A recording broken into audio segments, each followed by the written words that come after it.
हम द्वारका जाने के लिए निकले हैं। द्वारकाधीश के दर्शन करने के लिए अहमदाबाद से 440 किलोमीटर होता है, यानी 8.5 से 9 घंटे का पूरा रास्ता है अहमदाबाद से द्वारका का। सुबह 4:30 बजे ही हम निकल गए हैं। दीदी, द्वारका नो नाथ मारो राजा एने मने माया लगा। द्वारका हम बता रहे। अच्छा, हम तीन ऊपर। हम तीन ऊपर। अहमदाबाद से जैसे मैंने बताया 8.5 से 9 घंटे का रास्ता, और राजकोट से द्वारका होता है 226 किलोमीटर, यानी 4.5 से 5 घंटे का रास्ता है। और अगर आप बाहर से आ रहे हैं तो एयरपोर्ट भी अहमदाबाद में है, राजकोट में है, जामनगर में भी एयरपोर्ट है। जामनगर से 137 किलोमीटर 137 किलोमीटर होता है द्वारका, और अहमदाबाद से तो डायरेक्ट ट्रेन है द्वारका जाने के लिए। तो बहुत अलग अलग रास्ते हैं द्वारका जाने के लिए। पूरा सुंदर रास्ता समुंदर के किनारे किनारे होते होते ये रास्ता गुजरता है। नारियल के पेड़ सारे, और एकदम हरियाला रास्ता है द्वारकाधीश को मिलने का। बहुत सारी विंड मिल आती है रास्ते में, पवन चक्कियाँ, ये आप देख सकते हैं दोनों साइड पर इतनी सारी पवन चक्की है। तो खाते पीते आराम से, ये देखिए ये खाड़ी है, बैक वाटर सारा समुंदर का, और बीच बीच में बहुत सारी जगह पर समुंदर भी आता है, समुंदर भी दिखता है। तो इतना सुंदर रास्ता है द्वारका का। ये सारे विंड मिल दिखते हैं। द्वारका हिंदू संस्कृति तथा हिंदू धर्म का अति विशिष्ट तीर्थ स्थान है। तीर्थ यानी तरती अनेन इति तीर्थ, यानी जिससे मनुष्य इस भवसागर से पार हो जाए उसे ही तीर्थ कहा जाता है। और द्वारका तो ऐसा ही तीर्थ है जहाँ पर भगवान ने राज किया था। ये अलौकिक तीर्थ है द्वारका। द्वारका तक का पूरा रास्ता भी बहुत अच्छा है, रोड्स भी बहुत अच्छे बने हुए हैं। सारे कई कई जगह पर बीच में काम चल रहा है, पर वो तो जल्दी ही ख़त्म हो जाएगा। ऐसे टोल है, टोल रोड बने हुए हैं। अहमदाबाद से द्वारका पहुंचने के 2 रास्ते हैं। आप वाया पोरबंदर जा सकते हैं और वाया जामनगर जा सकते हैं। अगर जामनगर से जाते हैं तो करीब 70-80 किलोमीटर कम पड़ता है, और पोरबंदर से जाते हैं तो पर पोरबंदर में आप महात्मा गांधी की जन्मस्थली, फिर सुदामा का जो सुदामा मंदिर है, वो सब भी आप देख सकते हैं पोरबंदर में। और पोरबंदर के रूट से अगर जाते हैं तो वो रूट पर भी बहुत ही सुंदर रास्ता है, वो भी एकदम समुंदर के किनारे किनारे पर निकलता है। ये देखिए एकदम द्वारका का बोर्ड आ गया है, द्वारका एकदम पास में है। हम सब बहुत एक्साइटेड है भगवान के दर्शन के लिए।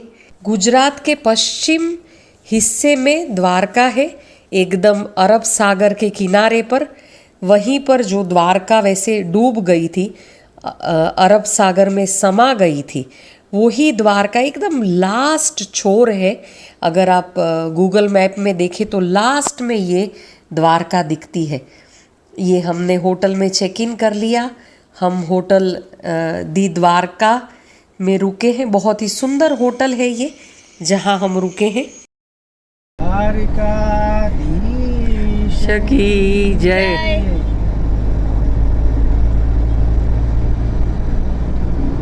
द्वारकाधीश टेम्पल।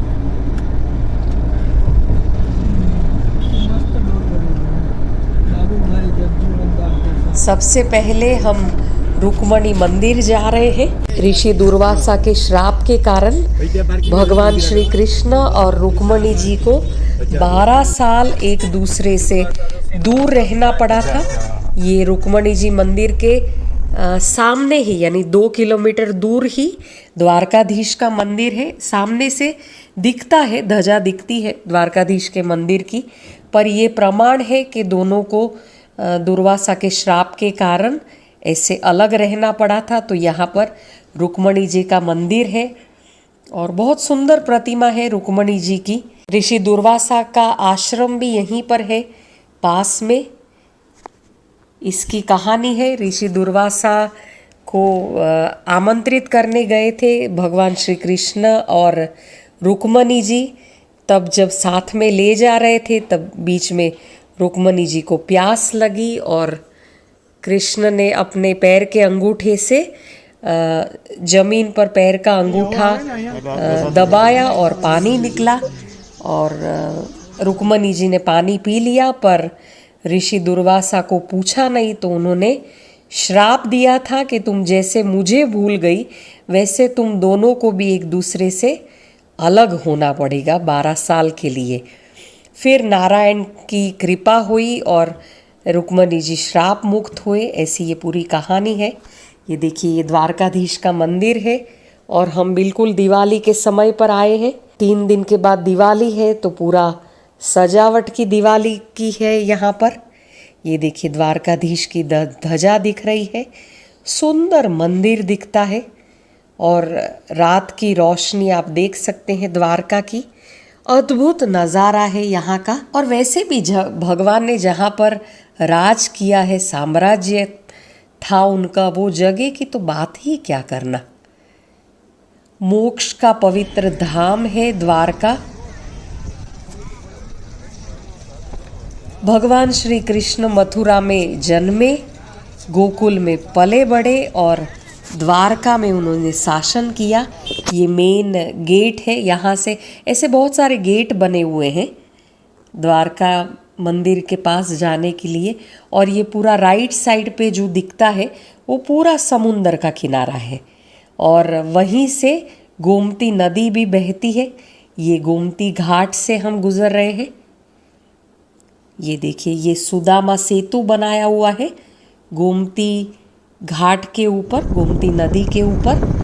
यहाँ पर नदी का अरब सागर से मिलन होता है, संगम स्थल है गोमती नदी और अरब सागर का।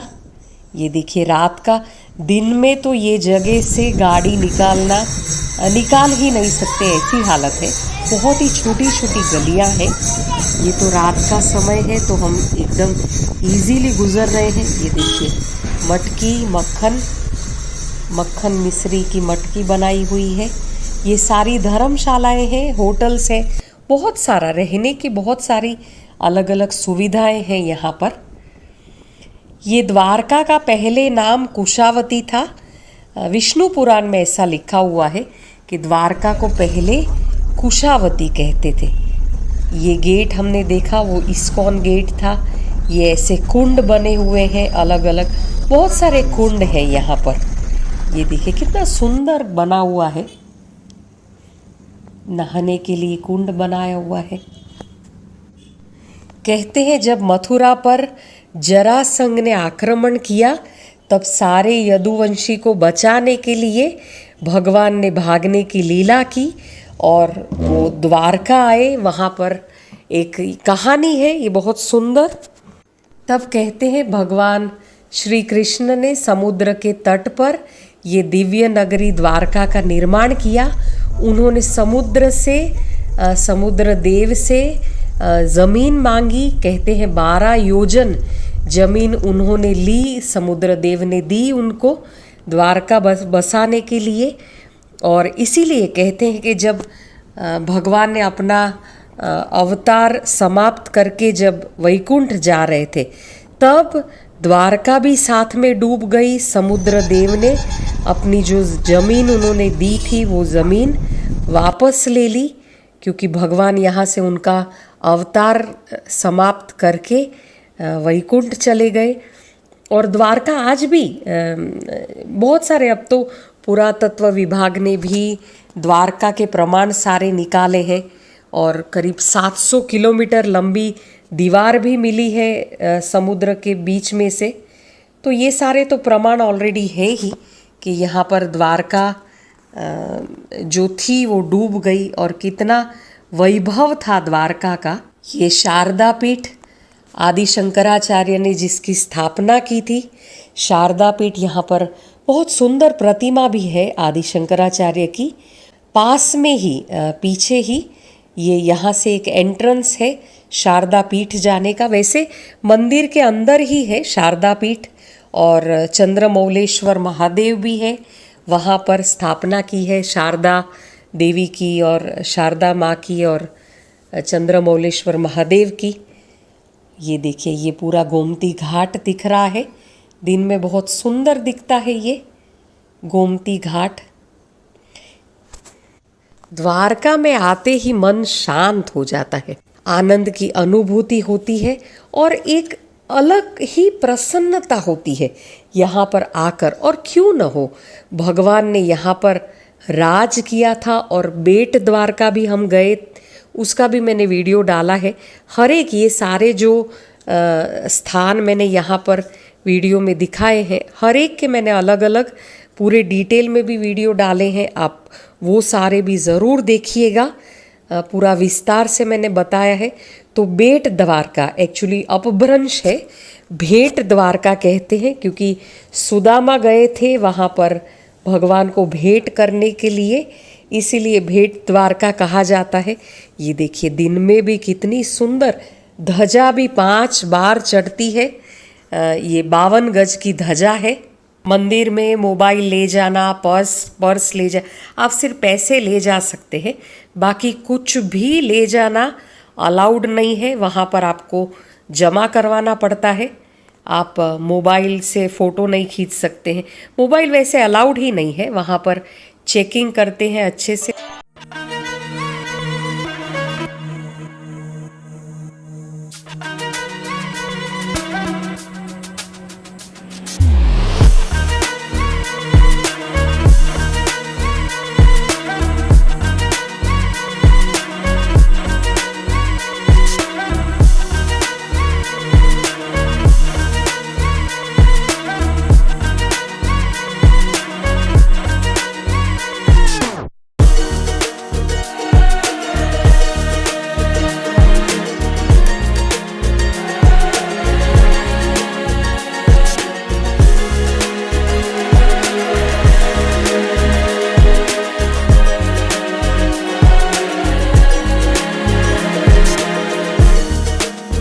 चार बार बदली जाती है, पर अगर विशेष पर्व है, उत्सव है, उस परिस्थिति में ध्वजा 5 बार चढ़ाई जाती है।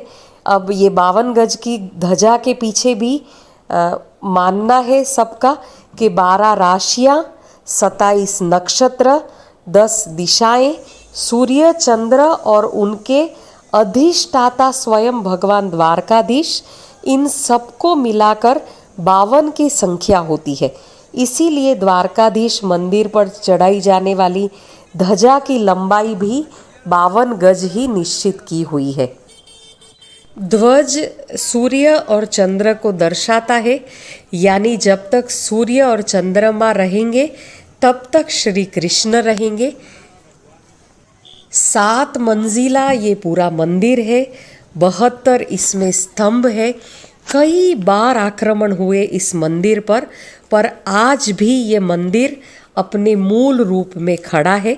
इस मंदिर को त्रिलोक सुंदर या त्रिलोक मंदिर भी कहते हैं, जगत मंदिर भी कहते हैं, क्योंकि ये मंदिर तीनों लोक में सबसे सुंदर मंदिर है। इसीलिए इसको त्रिलोक सुंदर मंदिर या त्रिलोक मंदिर भी कहते हैं। चांदी के सिंहासन पर भगवान श्री कृष्ण की चतुर्भुजी प्रतिमा है। हाथ में शंख, चक्र, गदा और कमल लेकर भगवान, बहुत ही सुंदर प्रतिमा है, मनमोहक प्रतिमा लगती है।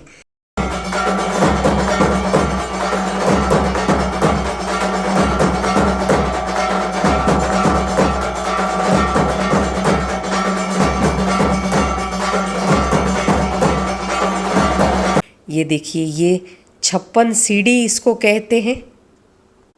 द्वारकाधीश के मंदिर में ध्वजा शिखर पर चढ़ाने का काम अबोटी ब्राह्मण का है और पूजा करने का काम गुगली ब्राह्मण करते हैं। कहते हैं जब द्वारका भगवान ने बसाई तब उन्होंने भूमि पूजन पहले करवाया, तो भूमि पूजन के लिए द्वारका तो समुद्र से ली हुई जगह थी, तो वहाँ पर तो कोई था नहीं।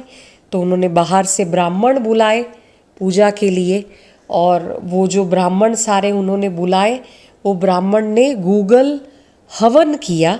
इसीलिए फिर भगवान श्री कृष्ण ने उनको वहीं पर बस जाने के लिए कहा। तो वो सारे जो ब्राह्मण वहाँ पर बसे भगवान श्री कृष्ण के साथ और गूगल होम किया था, इसीलिए वो गूगली ब्राह्मण कहलाए। जैसे राजा अपनी प्रजा का ध्यान रखते हैं, वैसे भगवान द्वारकाधीश आज भी गूगली ब्राह्मण का और वो सारे जो अबोटी ब्राह्मण हैं उनकी आजीविका से लेकर उनके सारे परिवार का ध्यान आज भी द्वारकाधीश खुद ही रखते हैं। और जैसे सप्तरंगी ध्वजा चढ़ती है, जो भी मेघधनुष के कलर है अलग अलग, द्वारकाधीश में ध्वजा चढ़ाने के लिए भी अलग अलग परिवार उत्सुक रहते हैं। कहते हैं 3-3 साल तक ध्वजा का बुकिंग हो जाता है। तो ऐसे ये सब भक्तजन यहाँ पर आते हैं और सुंदर पूरे परिसर में परिवार के साथ उनकी पूजा की जाती है ध्वजा की, और फिर वो ध्वजा को चढ़ाई जाती है भगवान द्वारकाधीश के मंदिर के ऊपर।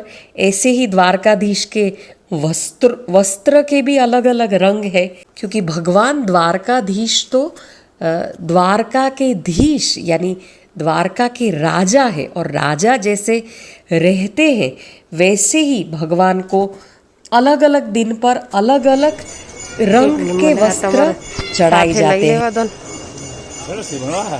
કેવા સરસ છે।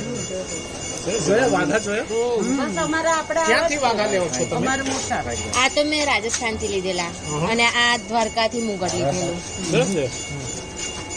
લાગે છે। આમાં હસબન્ડ પેલા આવેલા ને તે લાયા હતા। અચ્છા, હા હા। તમારી સેવા છે રોજની? રોજ હા, આપણે મંદિર પ્રતિષ્ઠા સાચી વાત છે, સાચી વાત, બહુ સાચી। લઈ જઈએ। હા હા હા, સાચી વાત। ચલો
हम बहुत ही भाग्यशाली है कि हमें भी भगवान के वस्त्र अर्पण करने की सेवा हमें प्राप्त हुई।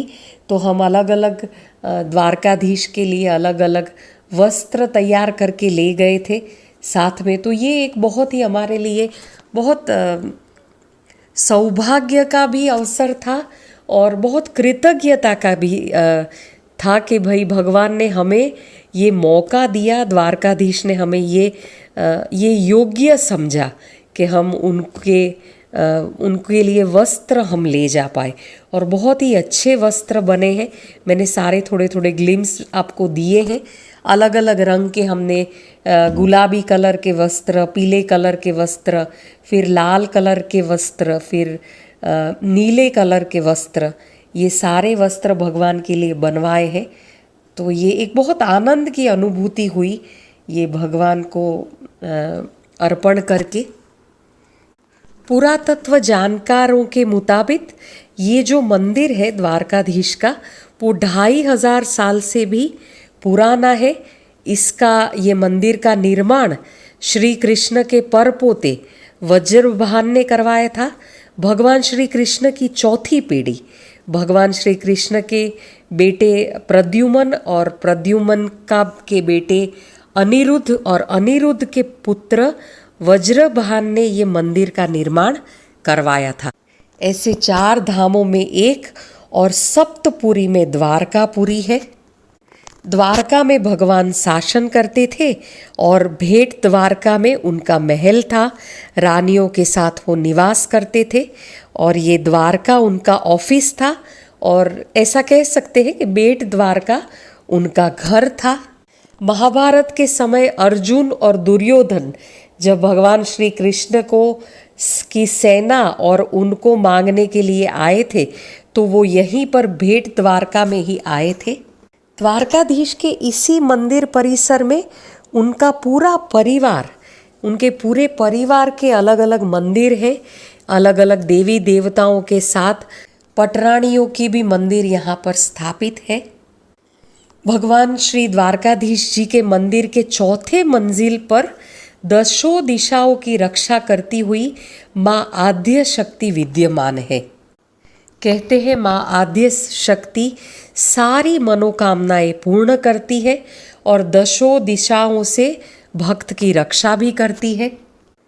ये चौथे मंजिल पर है तो सुरक्षा की दृष्टि से जन सामान्य के लिए बिना अनुमति के इस हिस्से में प्रवेश वर्जित है।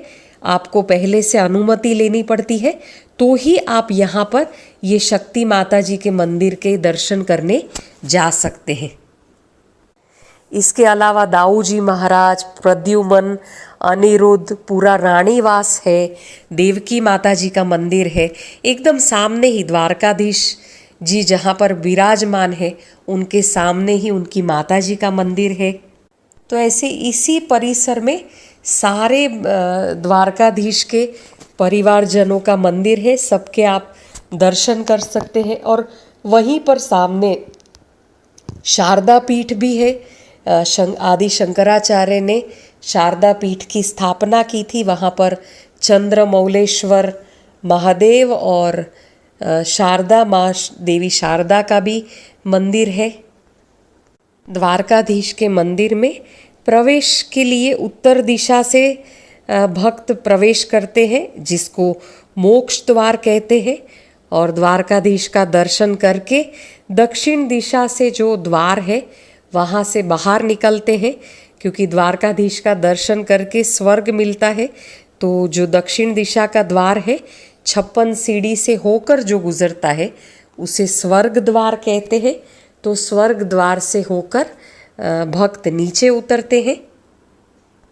मंदिर में भी दर्शन के लिए इतनी अच्छी व्यवस्था की हुई है, एकदम भीड़ भाड़ नहीं, आप आराम से दर्शन कर सकते हैं। और भगवान की प्रतिमा इतनी मनमोहक है कि आपकी नज़र ही नहीं हटती है, उनको जैसे लगता है देखते ही रहे। और एक द्वारकाधीश का तो ऐसा हमारा अनुभव है, द्वारकाधीश जैसे हमारे परिवार के ही हैं, ऐसी अनुभूति होती है जैसे वो हमारे घर के ही है, हमारे परिवार के ही है। वो अनुभूति यानी इतना सुंदर, मैं शब्दों में इसको नहीं कह पा रही हूँ, पर अद्भुत प्रतिमा है।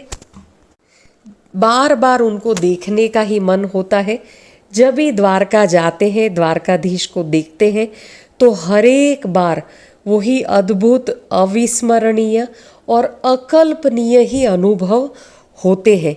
कभी कभी आँख से आंसू बहने लगते हैं, कभी कभी आनंद की अनुभूति होती है, कभी कभी लगता है कि अरे ये तो हमारे साथ में ही आए हैं, हमारे साथ ही घर से साथ में ही आए और यहाँ पर ये दिख रहे हैं। ऐसा अलग चमत्कारिक अनुभव।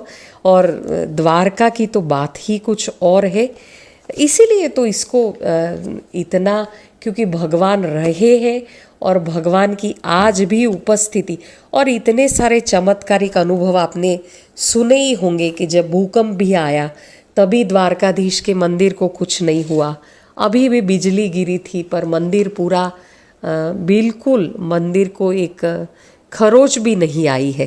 तो ये सब तो बहुत सारे चमत्कारिक अनुभव होते ही रहते हैं मंदिर के लिए तो, पर व्यक्तिगत जीवन में भी द्वारकाधीश के दर्शन करके कुछ न कुछ जीवन में एक अनोखा बदलाव और भगवान द्वारकाधीश के आशीर्वाद सदैव साथ में रहते हैं। तो आप ज़रूर द्वारका आने का प्रोग्राम बनाइए। द्वारकाधीश का दर्शन यानी करने जैसा है ऐसा तो मैं नहीं कह सकती हूँ, क्योंकि ये सृष्टि ही उनकी है, उन्हीं के कारण हम सब है, पर चमत्कारिक है। और भगवान आज भी जैसे वहाँ पर हमारी प्रतीक्षा कर रहे हो, सदैव हमारे दिल में रहने वाले द्वारकाधीश को हम वहाँ साक्षात मूर्तिवत स्वरूप में देख सकते हैं। पर जैसे भगवान की प्रतिमा भी उतनी सुंदर है, जैसे वो हमारे साथ बात कर रहे हो, वैसी अनुभूति होती है। तो जय द्वारकाधीश, आप ज़रूर आइए।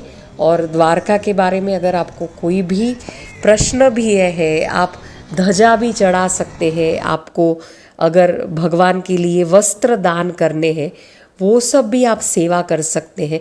और आपको वीडियो अगर पसंद आया है तो आप ज़रूर मेरी चैनल को सब्सक्राइब करिएगा। जय द्वारकाधीश। द्वारकाधीश की कृपा हम सब पर ऐसे ही बनी रहे और भगवान श्री कृष्ण हमारे साथ हमेशा रहे, इसी प्रार्थना और मनोकामना के साथ द्वारकाधीश की जय।